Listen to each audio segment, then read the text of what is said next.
इस प्रकार की बात श्री जी करते हैं। और उस सुंदर साथ को मैं आपके ही पास भेजूंगा और आपके ही साक्षात्कार करवाऊंगा और आपको मैं अक्षरातीत मानकर सेवा करूंगा। तब बिहारी जी क्या कहते हैं, सब बिहारी जी कहया मेरा निकलना क्यों होए। अब बिहारी जी कहते हैं, किसी प्रकार से माया से निकलकर बाहर जाके प्रचार प्रसार करना मेरी बस की बात नहीं है, क्योंकि मेरे साथ नागजी भाई भी रहते हैं, उनकी पत्नी भी रहती है और उनके भी परिवार को मैं ही देखता हूँ। इसलिए मैं बाहर जाकर कभी भी इस प्रकार का कार्य नहीं कर सकता हूँ। अब आगे कहते हैं, तीसरी बात से मेरा चलना होए नहीं क्यों कार, धनी को जो है करना तो आए जुड़े त्यों ही कार। बिहारी जी महाराज ने कहा कि इस प्रकार से घर बार छोड़कर चलना मुझसे संभव नहीं है और राज्य को जो करना होगा वो वही करेंगे। जिसका जागृति करना होगा वो भी राज्य करेंगे और जिसको मेरे चरणों में भेजना होगा वो भी राज्य ही करेंगे। और जैसे भी सुंदर साथ जुड़े वो राज्य की कृपा से जुड़ेंगे, बाकी मुझे कहीं जाने की कोई आवश्यकता नहीं है। अब आगे कहा, इन्हें भान से रग बदला होते रहे माँ से देर लगे यहाँ रहे करे परियान मिला सैन। अब इस प्रकार से इन भांति की रद बदल इस प्रकार जाति के कार्य के लिए प्रतिदिन अब बातचीत बिहारी जी से होती रही और बातचीत करते करते 1.5 महीने भी निकल जाते हैं। अब सब सुंदर साथ सोचते हैं कि अब यहाँ से निकलना ही उचित है, क्योंकि अब आगे बिहारी जी किस प्रकार से व्यवहार करते हैं आगे भी बताया गया है। और कोई साथी साथ में किए थे उन्हों दूर, अरज होती रही तिनकी सोना मान्या मजबूर। अब जिस दिन सुंदर साथ को उन्होंने परम धाम से निष्कासित कर दिया था, अब वो सब सुंदर साथ श्री जी के चरणों में आते हैं। जब उनको इस बात की पता लगती है कि जिस सुंदर साथ को मैंने सुंदर साथ के समाज से परम धाम से बहिष्कृत कर दिया है, वही सुंदर साथ मेहराज जी के पास जाते हैं और वो अपना प्रेम देकर मेहराज जी उन सब सुंदर साथ को रखते हैं। तो बिहारी जी को ऐसा लगता है कि मेरा नियम जो है वो मेहराज जी पालन नहीं कर रहे हैं और मेरा कहना ना मानकर मेहराज जी स्वयं को बड़ा सिद्ध करना चाहते हैं। इस प्रकार की जो मानसिकता है वो बिहारी जी के अंदर आ चुका है। श्री जी के दिल में ऐसी युक्ति आए, इसे आमीन रहे राज को मेरा दिल क्यों ना समझाए। अब श्री जी के मन में एक संशय आता है कि उन्होंने देखा आगे के घटनाक्रम को भी याद किया कि किस प्रकार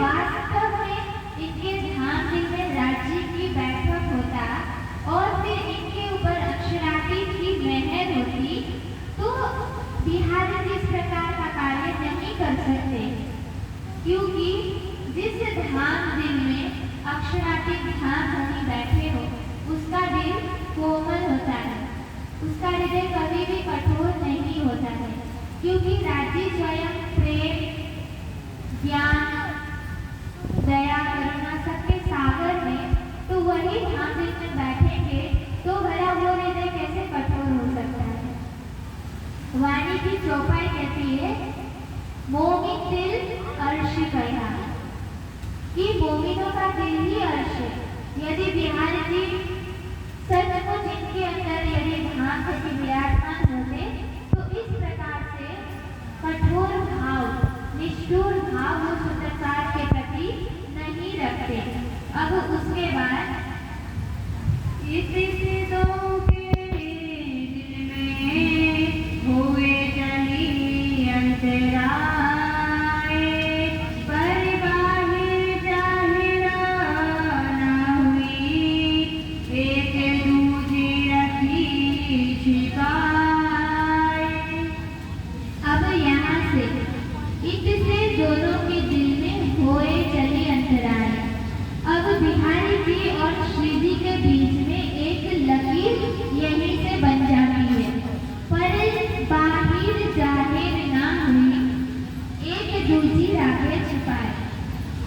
लेकिन बाहरी रूप से इस बात को दोनों ही जाहिर नहीं करते।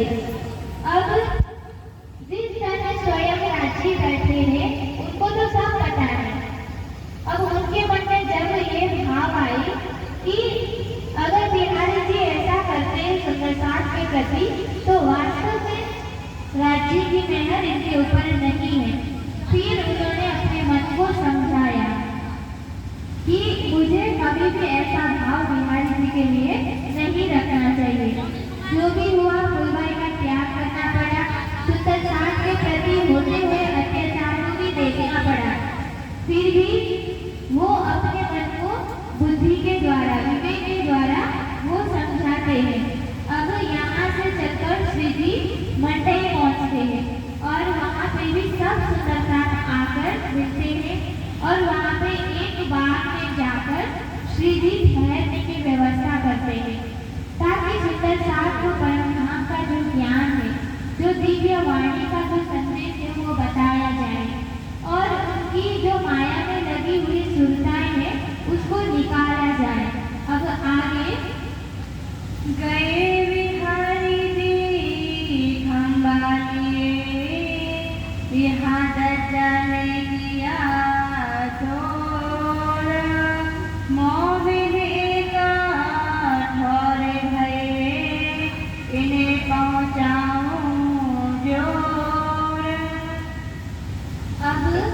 बिहारी जी नलिये से खंबालिया पहुँचते हैं और वहाँ अब वो एक विरोध का भाव दर्शाते हैं।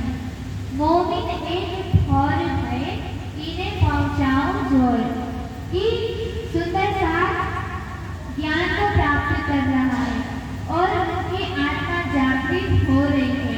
ये बात बिहारी जी को बिल्कुल भी स्वीकार्य नहीं था, तो उन्होंने भी पूरी तरह से अपनी सामर्थ्य लगा दी कि सुंदरकार को श्री जी से अलग किया जाए, क्योंकि एक घटना का वर्णन आता है कि एक विशेष सेवक के द्वारा बिहारी जी ने चुगली लगाई थी कि मिहिर जी किसी जगह से होकर जा रहे हैं तो आप अपनी पुरानी जो दुश्मनी है वो निकाल लेना, क्योंकि जो खंबालिया का राजा था वो भी मिहिर जी से बैर भाव रखता था, क्योंकि नौतनपुरी के अंदर जब वो सचिव का कार्य करते थे, कार्यभार संभालते थे, तो वो पद उनको मिलनी थी, लेकिन वो मिहिर जी को मिलता है तो उनके मन में एक वैर का भाव रहता है और बिहार जी तो कभी भी नहीं चाहते कि वाणी का प्रकाश फैल के सुंदरकार की जागृति हो।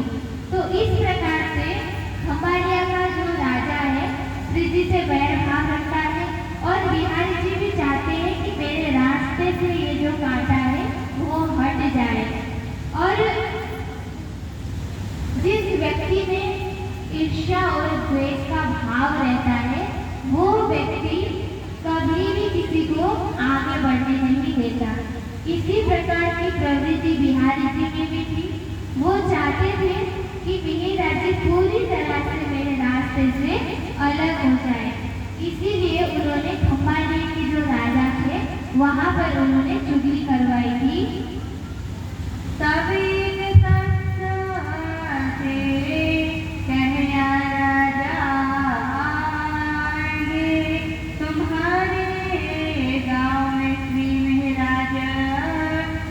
आए उतरेंगे।